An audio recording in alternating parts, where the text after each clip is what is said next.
Here we are, our first day on the yellow brick road. Can you believe it? It's giving everyone here emotions just to see the iconography of such a classic idea from L. Frank Baum. And then to see the Wicked Witch here, our Elphaba, on the yellow brick road. And she's going to be singing an original song for us. Cynthia Erivo, original, Stephen Schwartz wrote. Here, it's amazing. There's no place like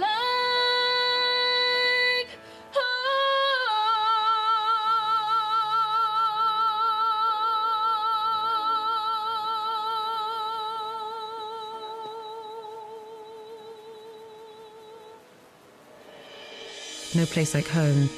It's a particularly lonely song because it really is her sort of having to reckon with why she wants to stay in a place that doesn't necessarily make any room for her. Why do I love this place that's never loved me?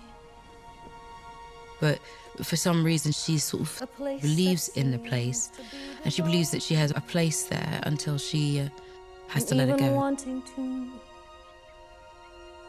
but ours is more than just. The Song for Elphaba is a brand new song, and it occurs at the time when she is most struggling with the fact that she has made herself an outcast. Should a land have so much meaning? And she tries to persuade the animals who are fleeing Oz to stay and fight with her. Don't do this. Because it's their home and there's no place like home. Don't leave Oz. Join with me. Help me fight the wizard. It's just. I was lucky enough to have some really wonderful movement artists who did that scene with me and who were present, and I had, you know, different bodies on the set who could help me imagine where things would be. So the idea is to have a performer that will give us some timing and the emotional ideas that come from having an animal being part of the world. I can't believe it. What we were being asked to do, rather than to take puppets of these characters, was to use our own performances, our own physical bodies, to bring these characters to life. We were able to use our entire performance to represent something on set and interact live with the performers, with the actors, and pretty much treat the animals like a real actor. And then during that time, we're thinking, okay, so if we're going to have Elphaba hug this character, this character who's a bear, how are we going to achieve that? Okay, so this is the main event. This is the big bear body. So when you open that up, and we'll see. This helps us understand how much space Dulcie Bear is going to take up in the frame. So we've built a suit that gives Madeline, our performer, the right kind of shape. So when the animated bear is put into place, her arms are going to be in the right place. This takes up a lot of space, this bear. Great, fantastic. Okay, we're going to have a go at a bear hug. That was another thing John wanted. He wanted the actors to be able to look in the eyes of the performers and have a real interaction.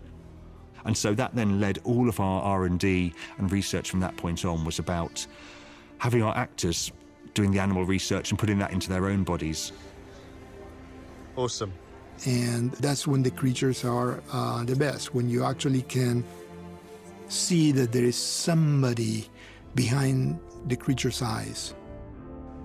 We just can't fight anymore. We have to. When you feel you can't fight anymore, just tell yourself. Cynthia just has this truthfulness about her voice. It is heartbreaking.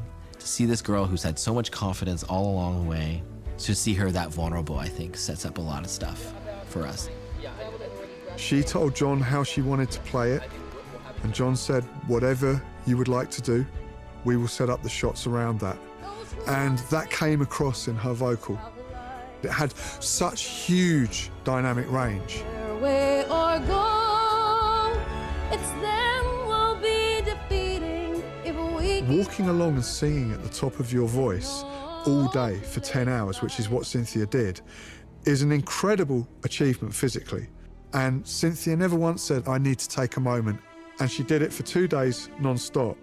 And I went home that night thinking, This is one of the most inspirational recordings I've ever made. It almost becomes the mission statement for her.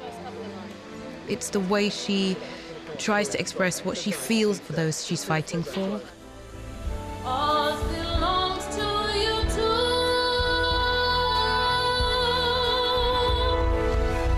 Those who would take it from you, spout a lie to And sell. I think it really becomes a beautiful song of resistance, actually. I loved singing it on the Yellow Brick Road, which is really iconic and special. If we keep on repeating, there's no place like home. If we